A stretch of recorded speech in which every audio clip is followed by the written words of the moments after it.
Welcome to City Inside Out. I'm your host, Brian Callanan.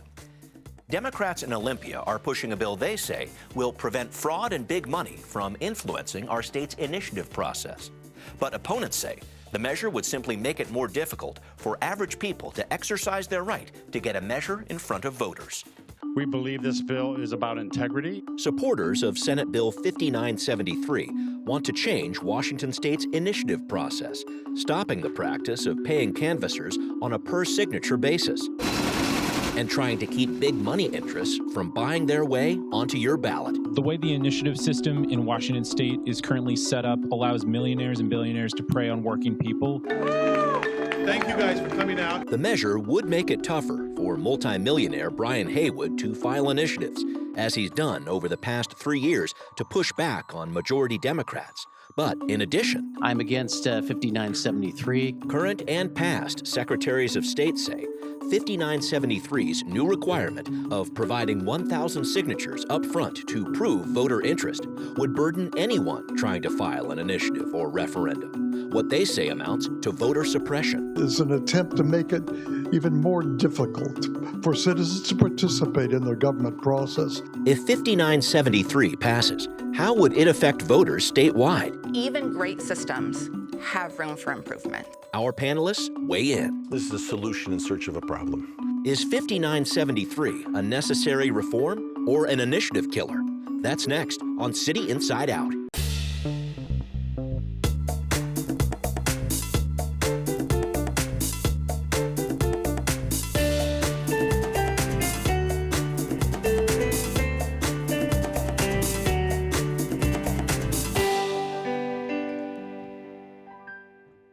And joining us to discuss this issue, we have with us Damiana Merryweather, who is the Deputy Director of Fuse Washington, a nonprofit political coalition that supports Senate Bill 5973. Damiana, good to have you here. Thank you for having me. We also have with us Brian Heywood, founder of Let's Go Washington. In opposition to this measure, Let's Go Washington, a political organization very much at the center of this debate. Brian, great to have you back. Great to be back here. And let's talk about this. Damiana, I'll give you a first shot here. Give us an overview about why the state of Washington needs Senate Bill 5973. Absolutely. Our coalition supports this legislation for for one basic reason, which is that we really want to return integrity to the initiative process and really return the initiative process to the people. And it does two basic things. One is to eliminate the bounty-style payment on signatures that are gathered by paid signature gatherers. And the other is to reduce the rate of frivolous initiative filings.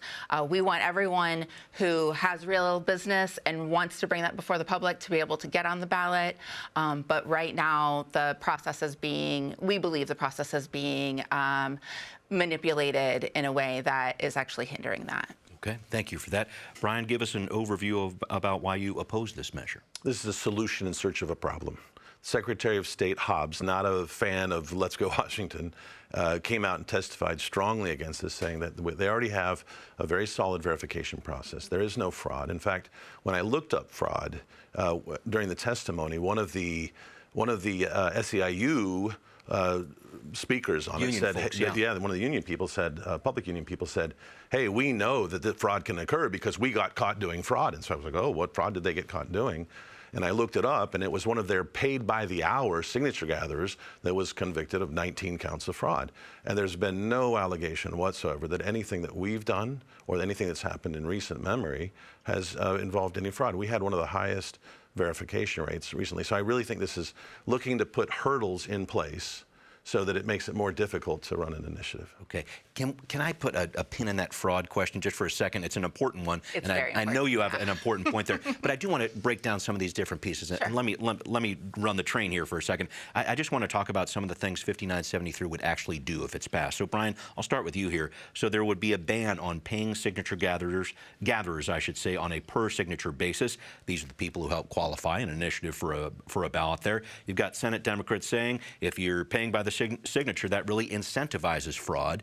And you've got 10 states around the country that do have a ban like this in place with these paid signature gatherers on a per signature basis. So why not here in Washington? Why not pay these gatherers by the hour instead? Well, first of all, it's a union tactic, right? This is what they do.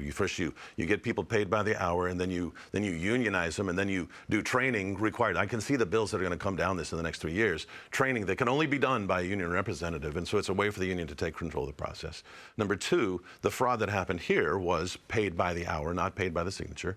And I just was speaking on this morning in Utah. There's a fraud that just happened with 500 or more fraudulent signatures that's going on. I called the county clerk there who found and discovered the fraud. And in Utah, they pay by the hour. So paying by the signature versus paying by the hour, the evidence so far doesn't seem to indicate in any way that paying by the signature is going to be. In fact, so far the evidence would say that paying by the signature seems to be doing better than paying by the hour, because the fraud, what they were doing with the hourly rate was they were then taking the time to write down, they were just making up addresses that were at the end of the street, or they were taking voter rolls and they were writing it and writing it in. And I think that we have a process already with Steve Hobbs and with the Secretary of State that's verifying the signatures that's designed there to capture fraud. Okay. The other piece that we as an organization, there's no way I'm going to pay for signatures that aren't with a high level of veracity. So we scan in every single thing that comes in and run it against. I can't match the signatures, but I can run it against names and birth dates in the voter rolls.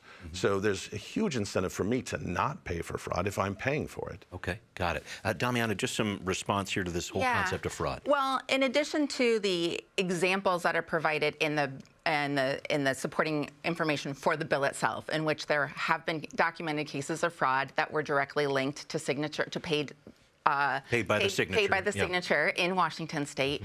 We also have a trove of body of evidence from across a multitude of states where they have found fraud, convicted people of fraud, and where those people who have been convicted have explicitly indicated, well, if I get paid by the signature, like, why would I not turn in as many signatures as I possibly can? And if I need to, make them up, then it's a logical thing.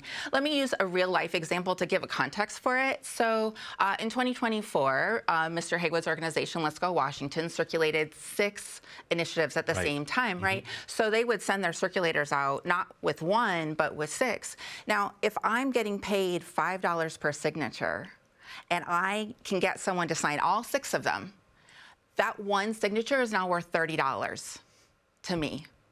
Now, if I can duplicate that through whatever means, through coercion, through aggressive tactics, through misrepresenting what they say, or through, somebody signed 1, well, let's just add it to these other ones. Those are all, like, it's kind of common sense. If they are worth that much money to a person who's willing, now I'm not saying all signature gatherers are unscrupulous, that's far from it, but a person who's inclined to be would have a high incentive in that circumstance. Let me push back a little bit here, because you've got former Secretary of State Sam Reed saying in a public hearing where Secretary of State Hobbs spoke as well, he said, and I'll quote here, "If you're doing this because you think there's fraud, frankly, you're wrong. If there have been issues of fraud, the Secretary of State's office says it's responded to that, thrown out signatures, corrected those issues." I guess it comes to that question is, why does our state really need a ban like this? Is fraud that widespread? I want to stipulate, I believe in our initiative system, and we believe that the Secretary of State's office does their best to only qualify good initiatives. But there's both the past Secretary of State and the current Secretary of State are invested in defending the system that they operate, right? It's for the state, right? For the state, and investing the public's confidence in that, and we're not interested in that. But I think any person who tells you a system is perfect, even great systems have room for improvement. Okay. And to insist that there's just no opportunity to make even a good system work better sort of defies credulity. Brian, let's keep going down this path if we could. And I want to refer to these 6 initiatives that we're talking about here. Let's Go Washington gathered signatures for 6 initiatives. 3 were passed by the legislature. 3 were on the ballot in 2024. To qualify for the ballot, each measure needs about 309,000 signatures in our state, which are gathered within the span of a few months. To be safe, you need closer to 400,000 here. So the whole logic goes, it's a lot of signatures to gather in a short amount of time. There were some people who testified testified that have said this, it's like a high-speed sales pitch often with some of these signature gatherers. I just want to make sure I finish up this thought. The critique that paying people per signature invites fraud. Paying people by the hour also equally invites fraud. You give someone a lot of money and lots of time, they can do whatever they want. So I think it's really a completely specious argument. If there was evidence in our state, and I particularly would ask you, are you saying that we've done fraud? I'm asking you very directly. Do you think that what we did was fraudulent? I am not accusing you of fraud. Good. I am saying that You think this it can happen, system but it didn't. is prone to it and invites that opportunity. Within our systems, Secretary of State, we just had an 86% veracity rate on all the signatures, which is extremely high in this state compared to any other initiative. It's at the very high end. So, one, there's no evidence of this even happening in our state right now. It's a solution in search of a problem. And I would go back to, let's talk about the pay per hour.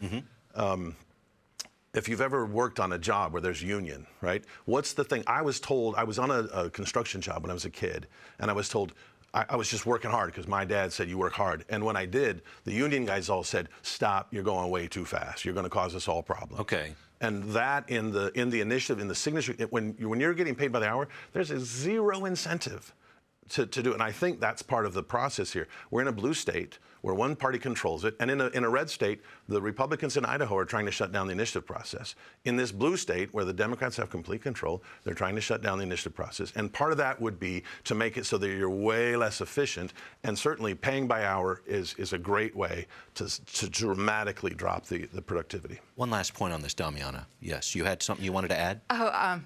I lost my track of thought. I mean, it is kind of amazing that Mr. Heywood really is fixated on the horror of unions and the plague that they cause, which... Public unions, they certainly do cause a plague. Different opinions on this one for sure. Okay. All right. Maybe I'll put a pin in it at that point. Maybe I can move to this different point. Brian, let me start with you here. You brought up during your testimony on this issue a couple of weeks ago, passing 5973 could have a chilling effect on other people 100%. Trying to pass initiatives in the future, whatever those measures might be. What are your concerns there? It's on the back end where they're saying, well, someone's got to sign the back end, right? And for most of the paid signature gatherers, that's happening anyway. That's not a big deal. It's really in the volunteers. And I'll give you an example of what happens. So you go to an event, and there's maybe there's sort of two issues where this comes up. You go to an event, and there's 1,000 people there, and you've got 30 clipboards. First of all, who's going to sign it? Who's the person that's responsible? Because people are just coming up at all different times, and they're signing, and so the thing causes, the bill says there's like a $5,000 penalty and up to like 364 days in jail. Okay.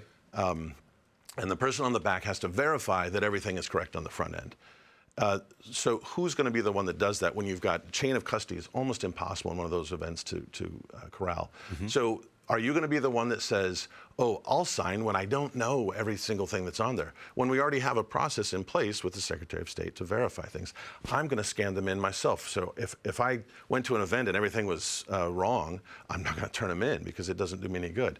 The second is, I've got 75-year-old ladies that take we mail them, they'll say, hey, give me that, and I'm going to go knock on my neighbor's doors and send it to them. And if you said to her, oh, if you get it wrong, or if someone is wrong on it, there's a potential, and this is what the rumor mill will go around, and it will completely chill the volunteer effort because they'll be afraid. I don't know what the state's going to do, and I don't know how they're going to prosecute me. And this state, we have a governor and a former AG that's very venal in the way that he's prosecuted people. So I think there's a huge fear that the state is going to hurt me, this little citizen, just trying to do my thing. How is this going to affect me? Got it. Damiana, response. In the first example, I hear Mr. Heywood saying that he actually isn't exercising due diligence in collecting signatures. Due diligence is to make sure that when you offer someone an initiative, you say, hey, are you a registered voter? Yeah. Right? It's a basic question that everyone should be asked before they're asked to sign. If he is creating let me correct you. We do ask for people on that. We don't, and we make it very clear. But that's not the example you just gave. No, it is in a place. I have a dozen out and thousands of people, and no one's supervising them. There's a reason that they suggest that you get more, because there will be people that will say, oh yeah, I'm registered, or people that don't, and I don't have any way to verify it on the spot. I think the point was just to bring it back, I think it was the idea that this measure, if it does pass, could be chilling for those initiative signature gatherers, meaning I don't want to do this if I'm going to break the law, things along those lines. I mean, the attestation requirement, which is not in 5973 to be clear, it's in 2260, so a separate bill. Okay. But that attestation requirement, so on the back of every initiative sheet, there's an attestation that says, I followed the law when I collected these signatures. That's all it, I mean, it's no, illegal. No, that's not all it does. It threatens them. It threatens them with a year in jail. But it says that there's a penalty if you it's break not done properly. if you break the law. If someone writes it, so someone could come in. No, it does not make me required to verify that the person signed is being honest. It just makes it says I follow the rules, which is I asked you. That's not entirely true. It is. And so what we're asking is that if you're collecting signatures in that bill, which is a separate bill, that you sign the attestation, which is required to be printed for a reason, right? There's a reason the Secretary of State requires that, which is to say, which hopefully would mean that people who are collecting signatures are being given the guidance to actually collect them correctly, to fill out the sheets right, to ask the basic question, are you a registered voter? That actually, we think, would promote a higher quality of collection if there was that due diligence. We just had 86% validity on all of our signatures, right? There's not a problem here. That's you're projecting something that doesn't exist, and you're pretending that it might happen because fraud happened before when the SEIU was collecting it. Last point quickly, please. The reality is right now, when no one signs those petitions that collected them, there's literally no way to link the sheet that was collected with the person who collected it, which means if, in their review, the Secretary of State finds what looks like a pattern of honest error, right? Could be just a person who makes the same mistake over and over because they don't know better, or possible fraud. There is no way to link those sheets to each other or to the person who collected them. And that is a huge, huge opportunity for people who have ill intent to do so, or for people to make mistakes and not have the opportunity to like correct them because we can track them down. There's also, let me throw something else here. If someone wanted to disrupt things, and we've got, I know that there's agitators that come in to our events and try to disrupt things. So if someone wanted to try to get someone, they could go in and fraudulently sign on purpose. Right? With a fake name and whatever. And then the person that's got to verify at the end, they don't know. And you said the honest error, which is absolutely what happens and can happen, right? If you've got honest error, but there's this penalty that you might go to jail, you're going to tell me that you think this 75-year-old woman is going to understand the subtle nuance of whether or not this is going to be accepted by the state, or whether I could possibly, there's no way she's going to be terrified of doing something. I feel like if you spend $8 million to put 6 initiatives on the ballot, maybe you could spend a little bit of time helping educate those people. So when you want to spend your own, you go ahead and when you go and spend your own money, when you use the union money, when you spend millions of dollars of union money to do it, you guys don't get it right when you guys get your union money. And we're doing a much higher veracity than already. We're doing it, right? You're accusing us of something that's not occurring. Brian, let me jump in here because I think Damiana is going down a path that I'd like to bring up here. I think it was brought up during the public hearings too, the idea that our current initiative process enables wealthy interests, and Mr. Heywood was mentioned by name here, to buy their way onto their ballots. How do you think 5973, if it's passed, answers that concern? Because wealthy individuals have been a part of funding behind initiatives in our states for many years. Oh, absolutely. And I don't think any person or organization who supports this bill thinks it would block anyone from participating. In fact, that's not our interest. We want everyone to participate. But if you look at the number of filings that have been done to the Secretary of State for potential initiatives in the last 3 years, that's 382. Mr. Heywood and his compatriots are responsible for 300 of them.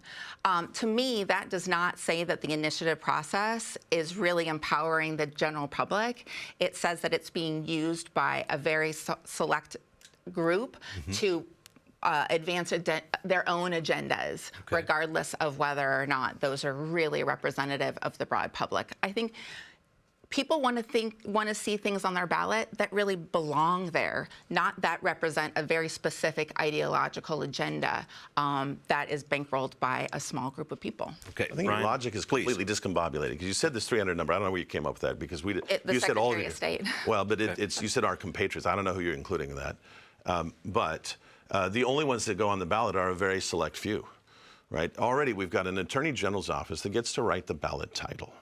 And we've conflated a whole bunch of issues here. We've got the ballot title itself, and we've got who's funding it. We want to talk about funding first. The WEA and the SEIU spent enormous amounts of money on fighting what gets on the ballot. Yeah. And when they didn't have control for a few years, they were spending enormous money to get stuff on the ballot. Now there's complete and total control by one party. The initiative process was designed to give some voice to people that are not in the power structure to be able to address it. And in this state, it used to take, in fact, what I've done is taken a huge amount of money out of the process. It used to cost $20 per signature for the paid signature gatherers. I've got that down. It's not 5, I've got it down to 3. Right, and a much lower number that allows us to get people out in front of people out in Okanagan and Cowlitz and all over the state that normally don't get to even be in part of the process. They don't even get their voices heard. Okay. So number one is just getting that out there. If you think that you can buy your way in the ballot, you have no idea of what it takes to get the signatures gathered. Because you've got to convince people to stop when they're sending activists screaming at people. And they've got to have the courage to write their name down when there's people yelling at them. That's not an easy process. They have to believe in it. Can I jump back with you? Because 5973, just in terms of what this bill does, it would also add a step in the front end of the initiative process. The person filing the initiative not only would have to fill out paperwork, pay a fee, $156, but also submit the signatures of 1,000 registered voters as a show of support for the initiative they're filing. You got other states like Oregon and Ohio, I should say, that have a similar requirement. Why not implement that in our state? So I think that'd be a fantastic idea if we also required it for every law that every legislator proposed as well. I would 100% support it. Not going to disagree with you on that. Okay.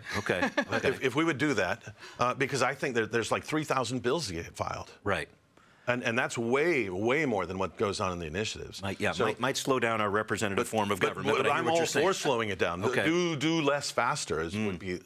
But I think there's another piece, which is the bill is so poorly written. In the hearings, there were people that were asserting, oh, well, those would count towards the ultimate signature count. That's what they were asserting. Then when the question was asked by the guy that wrote the bill, it became clear, it's not really clear that's going to be the case. And part of that is because... But it has been amended. Okay, fair enough. That. Okay. But even then, it's still, what's the title? There's no title on it yet. And I guarantee you there will be challenges. To me, this is it's sort of a trap. Okay, you go do this. Oh, and then I can see Pacifica Law is going to come in and they're going to do a lawsuit because the title you did there is not the title that's ultimately here, and you didn't get the title, and you couldn't even qualify it, so the Secretary of State hasn't registered on the... There will be this bureaucratic process, and the process is the punishment. Right? It's a process designed to slow it down or destroy it and make it almost impossible. Damiana, some thoughts about this 1,000 signature requirement? When they passed this law in Oregon in response to a very similar dynamic, what they saw since 2009, so they've had a nice long period of time to see it actually happen, is no reduction in the average number of initiatives that make it to the ballot, but a 75% reduction in the frivolous filings at the front end. Right. So it really did solve the problem. So Mr. Heywood pointed out all of that work is to get just a few initiatives on the ballot. And my point is exactly. So let's take the 2 initiatives that his organization is currently circulating. That's a really great, very current example. Yeah. So they've got 2 initiatives that they're currently circulating. They filed 20 versions in order to find 2 titles to put them on, to circulate them. Okay.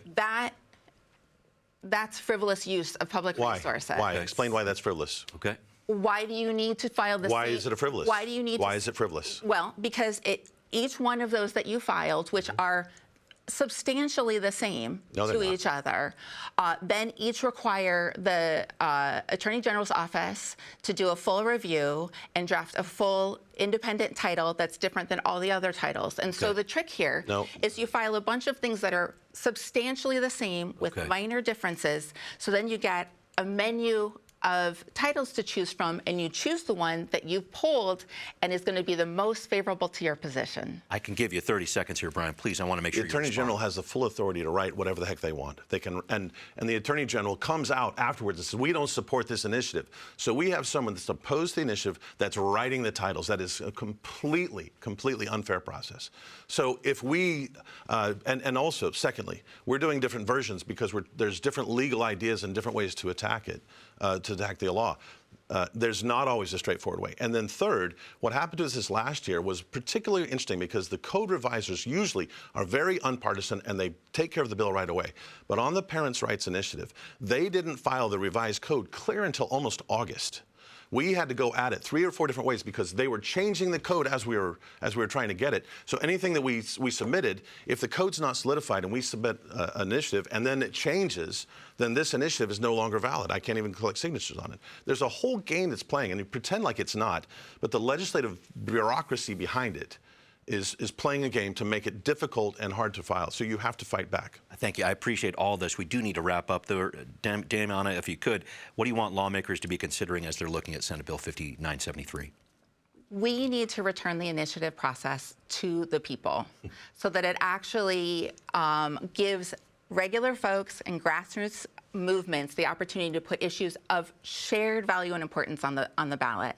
Right now, it is being dominated by a very small number of incredibly wealthy individuals, one of whom is Mr. Heywood, who are driving agenda and driving their own personal values and priorities through what is supposed to be a public process. I can give you 45 It's seconds. so rich to hear someone who takes union money to do all their stuff. The unions drive the agenda in this state. They raise hundreds of millions of dollars. They're the biggest political spenders in the entire state. They have driven a ton of initiatives through. Now they have complete and total control of the legislature. And so here's someone trying to give the most grassroots thing possible. The initiative is the most grassroots thing possible. I have to get 400,000 plus people to sign their name that they support this idea. And if they don't, I won't collect the signatures. It won't happen. There's other initiatives that try. If you don't have the support, it won't happen.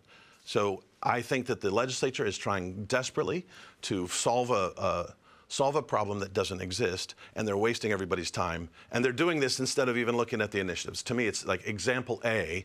They should be looking at the 2 initiatives we put in front of them. Instead, they're trying to make it harder to get them on the ballot. Thank you both for this, and we will be right back. What are people saying on social media about Senate Bill 5973? One person writes, Senate Bill 5973 adds an unnecessary hurdle right before the initiative process even starts, forcing people to collect 1,000 verified signatures just to get a ballot title. Our system has worked fine before this extra step. Another says, paid petition gatherers are lying to get someone to sign under false pretenses so they make more money. This bill does not stop citizen initiatives at all. Citizen initiatives just need to collect signatures the honest way. We'd like to know what you think. Send us an email at contact@seattlechannel.org or find us on social media. Good to have those opinions. Also good to be with Brian Heywood and Damiana Merryweather. Very much appreciate you being here. Thank you so much. Thank you. Great to be here, and Damiana, appreciate you spending time and exchanging opinions. I appreciate it. Thank you. All right, there we go. I'm Brian Callanan. See you next time on City Inside Out.